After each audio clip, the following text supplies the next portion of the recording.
Assalamualaikum warahmatullahi wabarakatuh. Halo teman-teman, saya akan mempresentasikan hasil tugas saya mengenai waterborne disease. Sebelum saya mempresentasikan selanjutnya, alangkah lebih baiknya saya memperkenalkan diri saya. Nama saya Alisa Okti Amelia dari kelas 3A Kesehatan Masyarakat.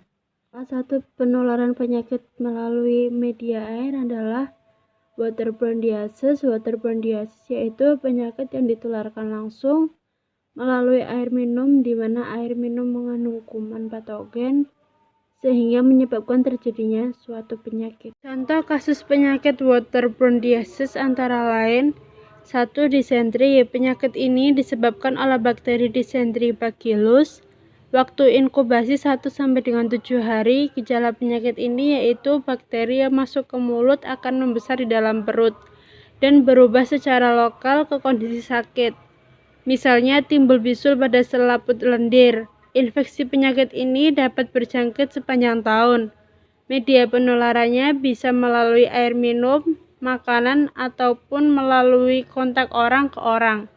Ciri khusus penyakit disentri yaitu mencret, mulas, demam, bercampur lendir, kram dan nyeri perut, muntah-muntah, dan berak darah. Faktor yang mempengaruhi penyakit disentri antara lain yaitu A. Tidak memadainya air bersih, B. Air tercemar oleh tinja, C. Kekurangan sarana kebersihan, D. Kebersihan perorangan dan lingkungan tidak sehat, E. Penyimpanan makanan atau pembuatan makanan yang tidak terkontaminasi. Contoh yang kedua yaitu kolera. Penyakit ini disebabkan oleh bakteri patogen jenis Vibrio cholerae. Waktu inkubasi selama beberapa jam sampai dengan 5 hari.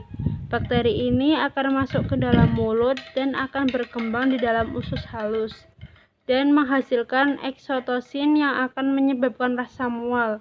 Sumber utama penularannya yaitu air minum atau makanan yang terkontaminasi atau tercemar oleh kotoran atau pembawa bakteri cholera. Faktor yang mempengaruhi penyakit kolera yaitu sumber air dan makanan yang terkontaminasi, sanitasi yang buruk, dan lingkungan yang tidak sehat.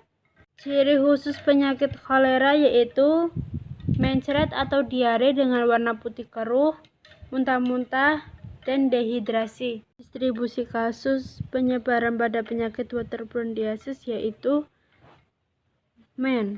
sasaran pada penularan penyakit melalui air waterborne disease yaitu orang yang terpapar bakteri E. coli. Penyakit ini tidak memandang usia, jenis kelamin maupun ras. Selain itu, penyakit ini sering dijangkit pada masyarakat yang umumnya tinggal di daerah yang tercemar, sumber air yang tercemar, serta pola perilaku yang tidak sehat. Plague. Penyakit waterborne disease biasanya terjadi di lingkungan yang tercemar, seperti masyarakat yang tinggal di tepi sungai.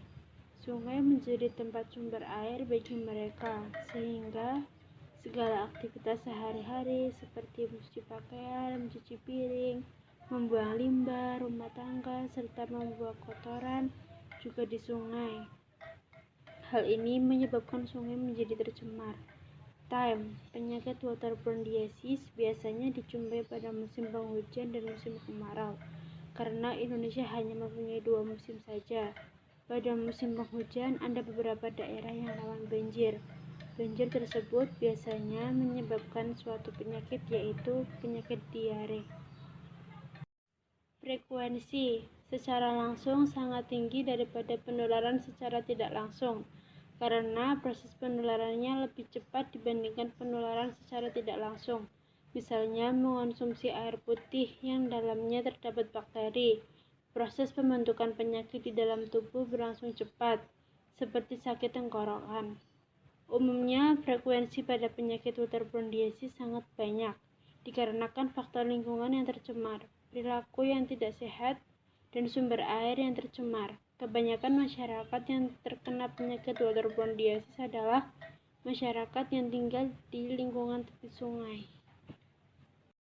Upaya pengendalian dengan melakukan promosi kesehatan terkait personal hygiene, mencuci tangan dengan bersih sebelum makan dan setelah mencuci anus, dan kebersihan lingkungan, memasak air sebelum diminum, mencuci sayuran sampai bersih sebelum dimasak, buang air besar di jamban, tidak menggunakan tinja manusia untuk pupuk, menutup makanan dengan baik sehingga terhindar dari kontaminasi lalat dan kecoa, dan membuang sampah di tempatnya. Mengadakan perbaikan sanitasi lingkungan dengan melakukan gotong royong untuk pembersihan lingkungan. Kualitas air minum hendaknya diusahakan memenuhi syarat kesehatan.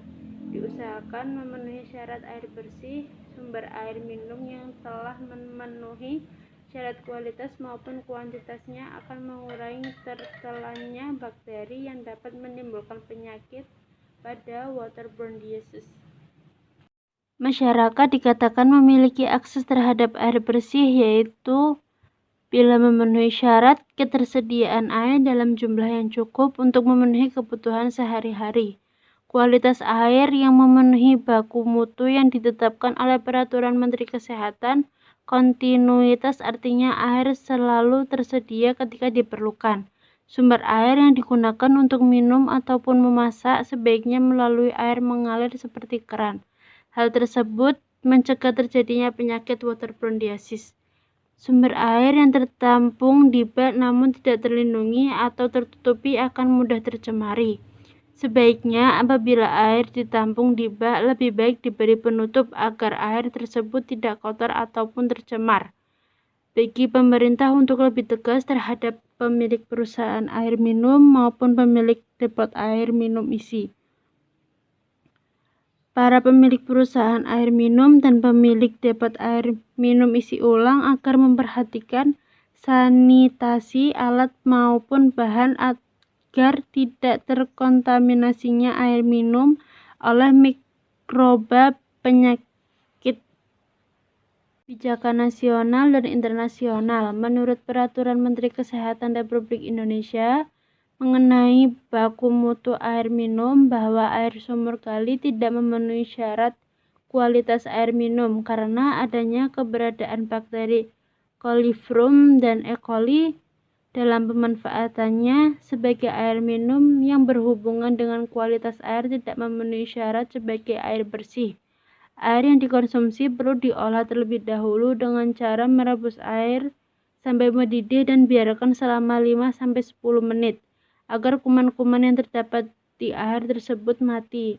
Menurut WHO, untuk mengatasi masalah penyakit waterborne disease adalah mencuci tangan sebelum makan dan minum, agar makanan atau minuman tidak terkontaminasi. Cuci tangan menggunakan sabun dan air yang mengalir, karena apabila menggunakan air yang ditampung, takutnya air tersebut sudah tercemar. Lebih baik menggunakan air yang mengalir seperti keran. Pemerintah Indonesia mengadakan Germas, Gerakan Masyarakat Hidup Sehat, yang bertujuan untuk mengubah perilaku atau pola hidup masyarakat untuk hidup sehat. Program ini memiliki beberapa fokus seperti membangun akses untuk memenuhi kebutuhan air minum, instalasi kesehatan masyarakat, serta membangun permukiman yang layak huni. Ketiganya merupakan infrastruktur dasar yang menjadi pondasi dari gerakan masyarakat hidup sehat. Sekian dari presentasi saya, selebihnya saya meminta maaf karena banyak kesalahan. Bila taufik wa hidayah, wassalamualaikum warahmatullahi wabarakatuh.